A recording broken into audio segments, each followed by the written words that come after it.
Hello, friends. Welcome to our YouTube channel, SDA Study Talks. And in this channel, we are going to discuss about different topics ranging from family, lifestyle, Bible study, all topics that build each and every one of us into being a good Christian.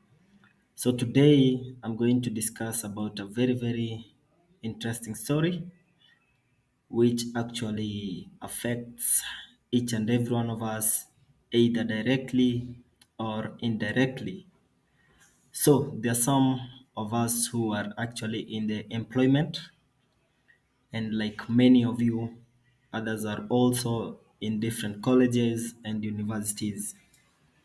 And you find that there is this difficult or complex situation which usually arises whereby your supervisor or your job requires you to work on Sabbath, on a Sabbath day, or your school has actually scheduled for a lecture or an examination on a Sabbath day. But as an Adventist, how will you overcome this? What will you do when you are faced with this challenge? So today we are going to look at an example of a lady who was working in a different denomination organization.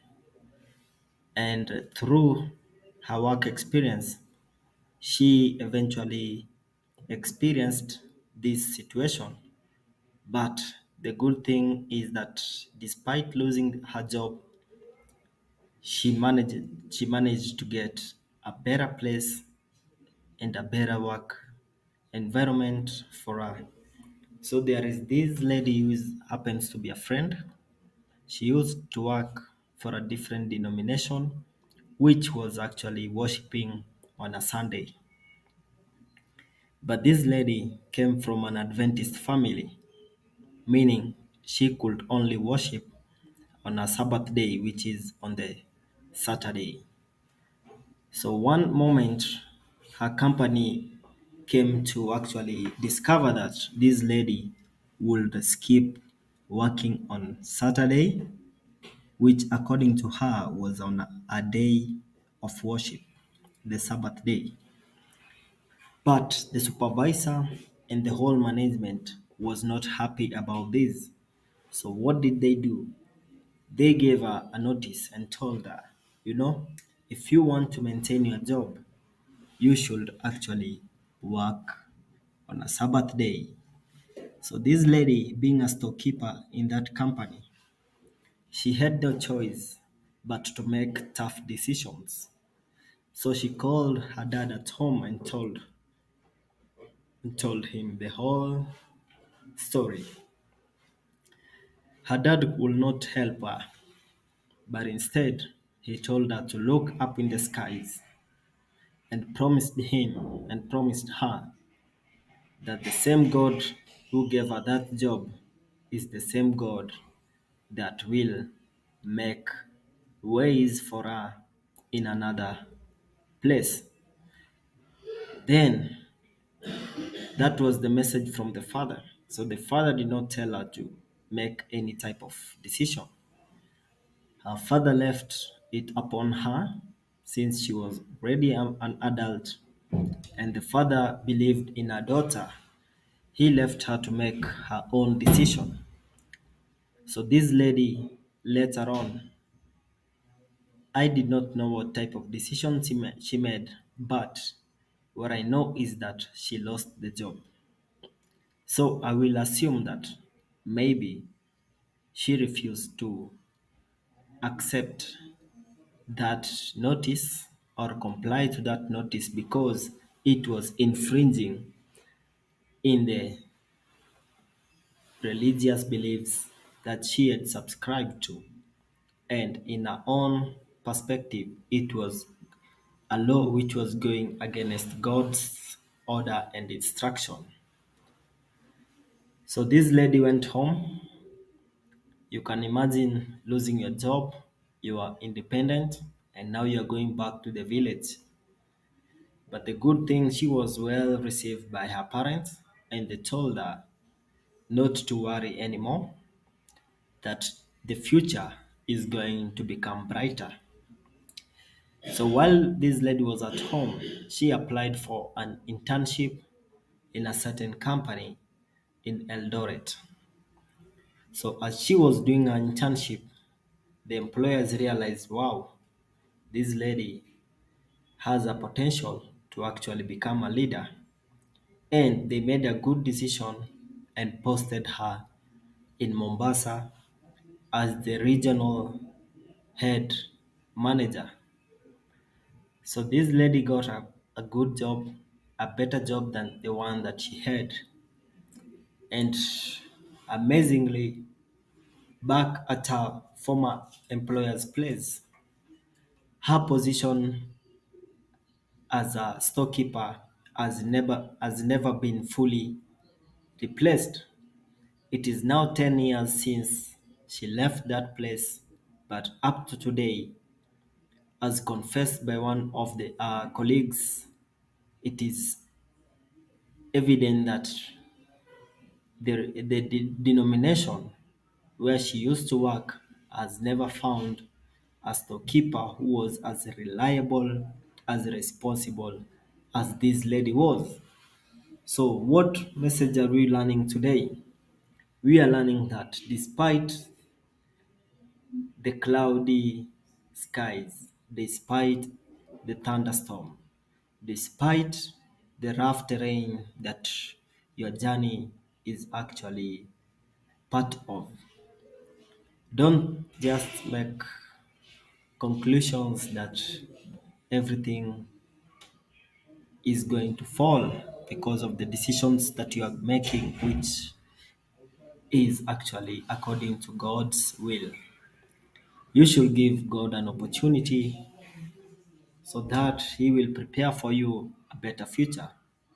And from my own understanding, I am looking at this obstacle as one way of God preparing this lady to become a better manager so that in her new position, she will not mistreat other workers who are her juniors, but she will actually respect their religious beliefs and give them an opportunity to express their faith.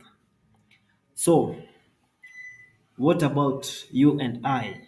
Are we facing similar situations? Do we have different jobs and yet we are finding clients who are actually intending to have our services on the Sabbath day, which is actually conflicting with our religious beliefs and tradition? Yes, we are not different from that lady. Our story is not different from the story that we have heard. So, how do you overcome this?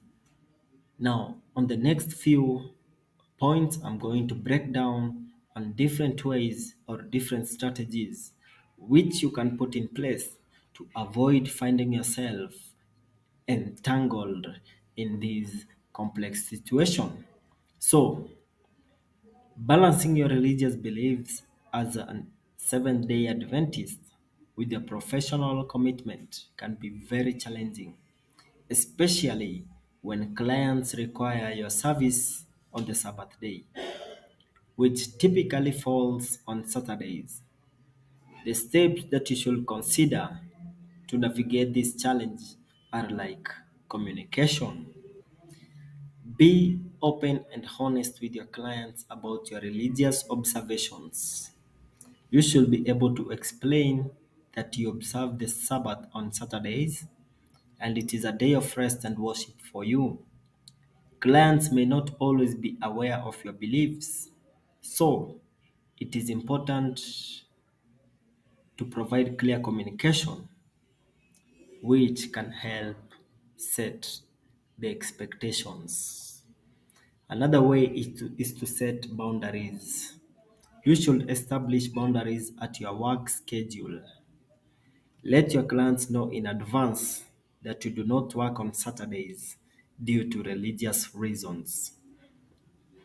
You should make it clear that you are available to serve them on other days of the week. Third way is to provide alternative arrangements. You should offer alternative arrangements to meet your client's needs if possible. You should suggest scheduling the work on a different day or finding a temporary replacement or a colleague who can assist them on that day, but you should not work on that day. Also, you should plan ahead. You should try to plan your work schedule in a way that minimizes conflicts with your Sabbath observance. You should prioritize projects and tasks so that urgent matters are dealt with on other days of the week. The other way is to become flexible. While it is essential to stick to your religious beliefs, you should use your judgment and prayerfully consider whether accommodating a client on a Sabbath is absolutely necessary and aligned with their conscience. This falls to those who are in the hospitality sector. You might find a client who is actually about to deliver a baby and it's on a Sabbath day. From my own understanding, like the story of Jesus who healed on the Sabbath day, you can also attend to this client who is in a very critical condition. Through that, you are actually worshiping God through the service that you are offering to save life. You should also delegate or outsource depending on your profession. You might be able to outsource some tasks to others who are available on that day. This way, you can ensure your clients' needs are met without compromising your religious observance.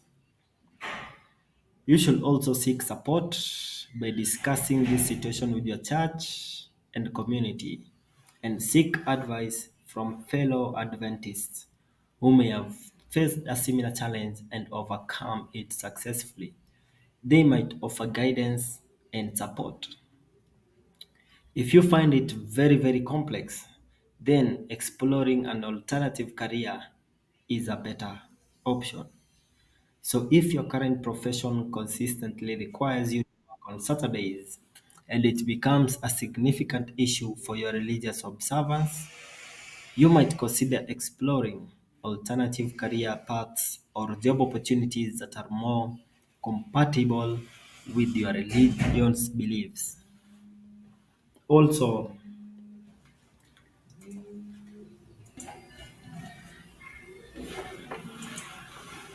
so therefore, in a nutshell, you should cap it up with prayer and reflection. Your faith should guide your decisions. Spend time in prayer and reflection to seek guidance and also discern the best course of action for your specific situation. Remember that finding a balance between your professional commitments and your religious beliefs can be challenging, and there may not always be a one size fits all solution. It may require compromise, negotiation, and creative problem solving to ensure that you can honor your faith while fulfilling your professional responsibilities. But the good thing, God is always on our side. So, up to that point, I would like to wish you all the best as you balance work and faith. May God bless you and see you on another video.